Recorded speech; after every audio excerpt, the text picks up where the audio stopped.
herramientas fundamentales para comprender nuestro entorno fueron las llamadas leyes de la dinámica de Isaac Newton, de las cuales fueron un paso fundamental o un avance fundamental en el campo de la física para poder explicar las causas del movimiento.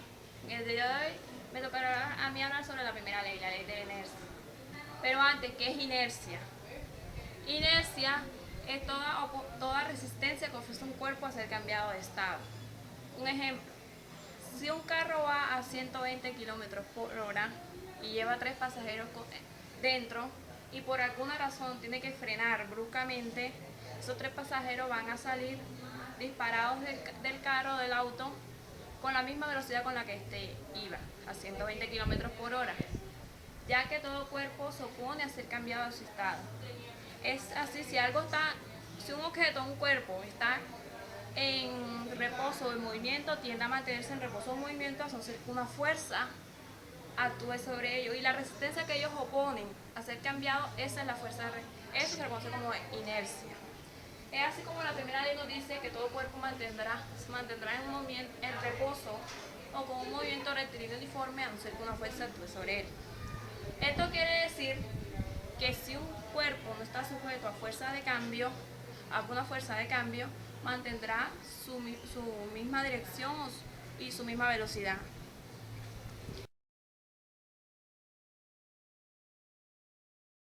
Los científicos han descubierto en la naturaleza 4 tipos de fuerzas fundamentales.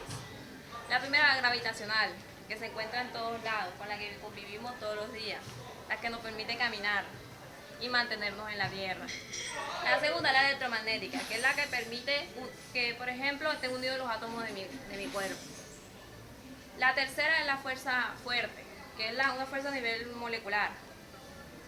Cuando, por ejemplo, en los átomos, ustedes saben que en el núcleo de los átomos hay protones y las cargas iguales se repelen. Entonces, ¿qué permite que esos mismos protones no se repelen? Es una fuerza que actúa en ellos, que los mantiene en armonía, que es fuerza fuerte. Al contrario de la fuerza fuerte está la fuerza débil, que es una que se encarga de desintegrar. El día de hoy vamos a hablar sobre peso, fuerza normal y tensión. Esos 3 tienen más que ver con la fuerza electromagnética y la fuerza de la gravedad. La primera es el peso. El peso. Peso es la fuerza que experimenta un cuerpo debido a la Tierra.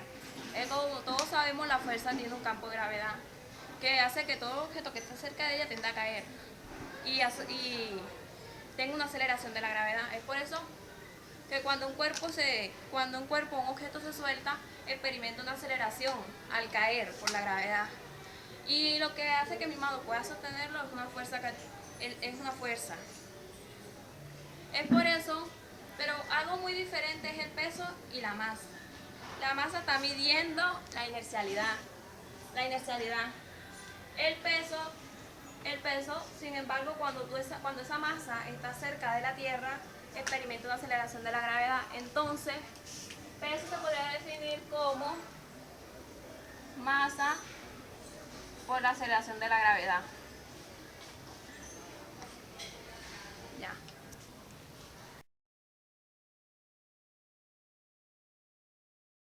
Fuerza normal.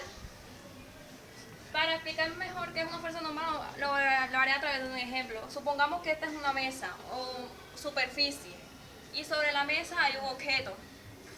Como todos sabemos, la primera fuerza que experimenta el objeto es el peso, que es una fuerza que va hacia abajo. Pero como ese objeto está sobre una mesa, ¿qué permite que eso no caiga más abajo? La fuerza de la mesa, ya que esta entonces tendría que ser una fuerza hacia arriba, ya que esta va hacia abajo por el peso.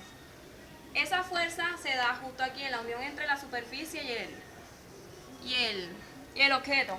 Ahí es donde se da la fuerza normal. Entonces, fuerza normal es la fuerza que le ejerce una superficie a un objeto para no dejarlo caer y va hacia arriba.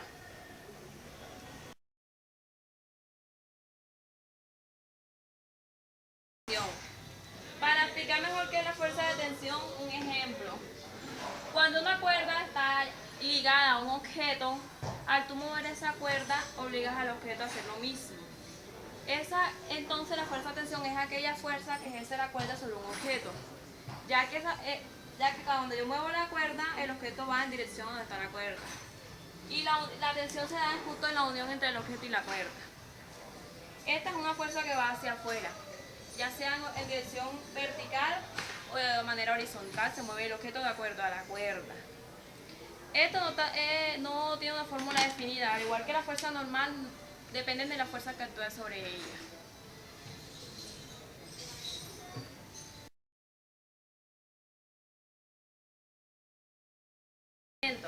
Rozamiento es aquella fuerza que aparece cuando hay dos cuerpos en contacto y es una de las fuerzas fundamentales a la hora de estudiar las causas del movimiento. Un ejemplo, el rozamiento es aquello que nos permite caminar, nos permite andar, ya que se nos dificulta mucho caminar sobre una superficie que sea lisa como el hielo, con poco rozamiento, y se nos hace más fácil caminar sobre una rugosa, con más rozamiento como es el pavimento o la calle. En definición, el rozamiento es toda aquella fuerza opuesta al movimiento, que se manifiesta en la superficie de contacto de ambas, dependiendo y que una de ellas esté en movimiento o actúe sobre la otra.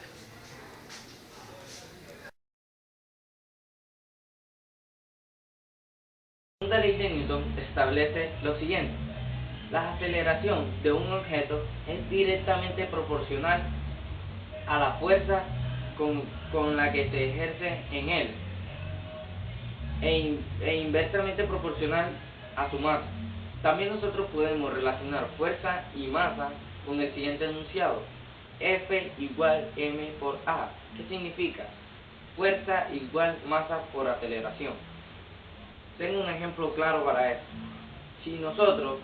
Si tenemos un primer objeto que ejerce fuerza sobre el segundo objeto, el segundo objeto tiene la misma fuerza que el primer objeto, porque son iguales, o sea, tienen magnitudes iguales. Podemos decir que la segunda ley de Newton establece o responde una pregunta a lo que le puede suceder a un objeto que tiene una fuerza diferente a cero, actuando sobre él.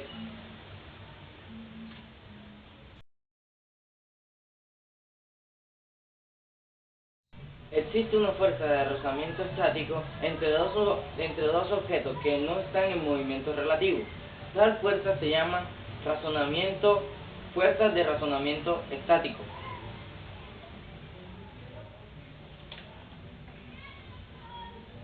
En la siguiente aplicamos una fuerza que aumenta gradualmente, pero el bloque, está en reposo. Tengamos en cuenta, como en todos los casos, la aceleración es cero. La fuerza aplicada es gradual y opuesta a la fuerza de razonamiento estática ejercida por la superficie.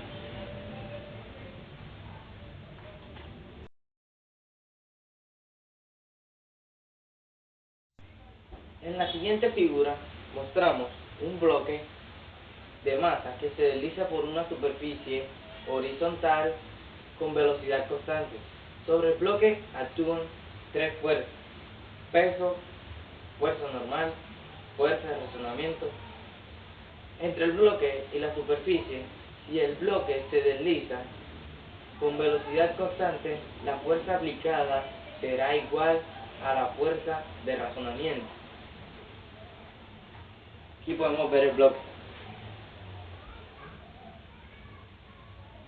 Podríamos ver que si duplica la masa, podríamos ver que si duplicamos la masa, se duplicaría la fuerza normal. La fuerza normal con que tiramos del bloque se duplica y por tanto se duplica. Por tanto, la fuerza de razonamiento cinética es proporcional a la fuerza normal, que se denomina así: Fk igual mkn. Razonamiento, cinética, masa, fuerza normal. La constante de proporcionalidad m es un número sin dimensión que se denomina coeficiente de razonamiento cinético. En esta gráfica podemos observar el comportamiento de la fuerza de razonamiento estática y cinética.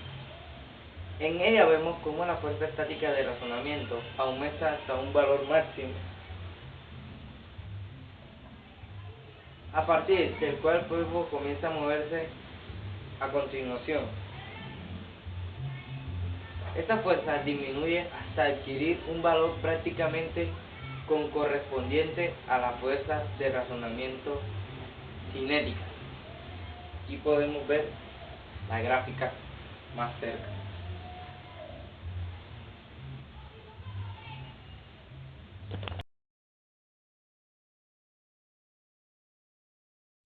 El plano inclinado es una máquina simple que consiste en una superficie plana que forma un ángulo agudo con el suelo y se utiliza para elevar cuerpos a cierta altura. Tiene la ventaja de necesitarse una fuerza menor que la que se emplea si levantamos dicho cuerpo verticalmente, aunque a costar de aumentar la distancia recorrida y vencer la fuerza de razonamiento. En primer lugar se debe considerar una existencia de una fuerza de gravedad, también conocida como peso, que es consecuencia de la masa m que posee el cuerpo apoyando en el plano indicado y tiene una magnitud de m.g con una dirección vertical y representada en la figura por letra G. Segunda, existe además una fuerza normal y también conocida como la fuerza de reacción ejercida sobre el cuerpo por el plano. Como consecuencia de la tercera ley de Newton, se encuentra en la dirección perpendicular el plano al plano y tiene una magnitud igual a la fuerza ejercida por el plano sobre el cuerpo, y en la figura aparece representada por n y tiene la misma magnitud que F a la 2 igual mg igual m.g, cosa y sentido opuesto a la misma. Un momento.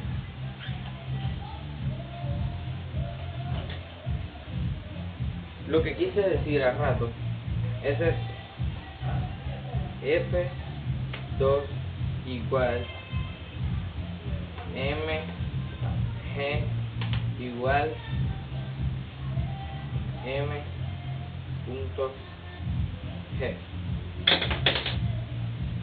lo que se encuentra bajo del plano. Esto es de esto.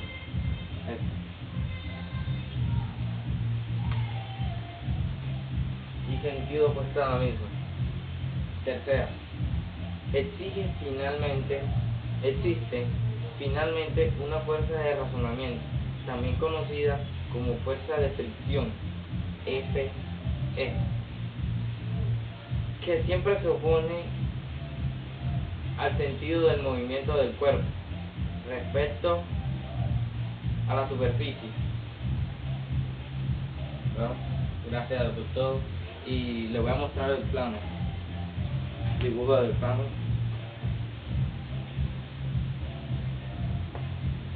Aquí podemos ver el plano.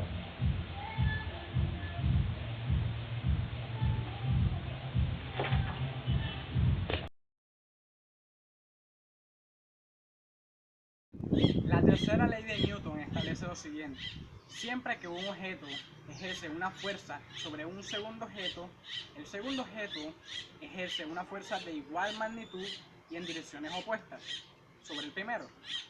Con frecuencia se enuncian como a cada acción se opone una reacción igual. En cualquier interacción hay un par de fuerzas de acción y reacción, cuya magnitud es de igual y sus direcciones son opuestas. La fuerza se da en pares, lo que significa que el par de fuerzas de acción y reacción forman una interacción fricción entre los cuerpos. Otra forma de verlo es la siguiente. Si dos objetos interactúan, la fuerza F12 ejercida sobre el objeto 1 por el objeto 1 sobre el objeto 2 es de igual magnitud y en opuestas direcciones. Por ejemplo, la fuerza F12 sería igual a menos fuerza sub 21. Un ejemplo de esto sería lo siguiente. La fuerza ejercida sobre la pared será la siguiente. Esta sería la acción y esta la reacción. Entonces el ejemplo sería este. La cantidad de fuerza ejercida de mí sobre la pared sería la acción. Y el mismo movimiento de vuelta en igual magnitud en dirección opuesta sería la reacción. La cantidad de movimiento podemos definirla como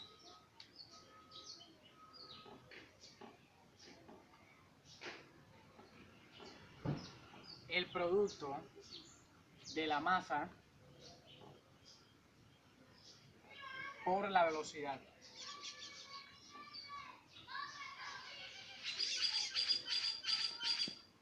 De ahí podemos decir que la cantidad de movimiento es una magnitud vectorial. ¿Por qué? Porque estamos multiplicando una magnitud escalar por un vector. Quedará otro vector. En el sistema internacional,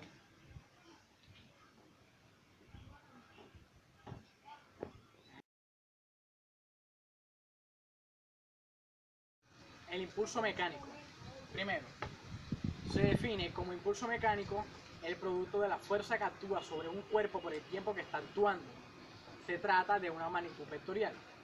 Segundo, se puede establecer la relación entre el impulso mecánico y el momento lineal teniendo en cuenta que la fuerza también se puede definir como la variación del momento lineal en la unidad de tiempo. Tercero, si se despeja la variación del momento lineal, se deduce que el impulso mecánico, o sea, aplicar la fuerza durante un cierto tiempo, implica la variación del momento lineal.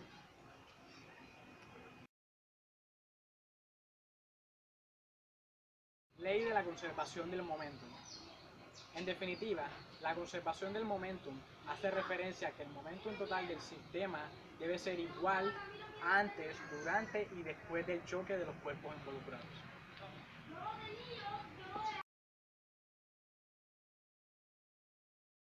Los sistemas de propulsión, como el empleado para producir el movimiento de los cohetes, son una aplicación del principio de acción y reacción.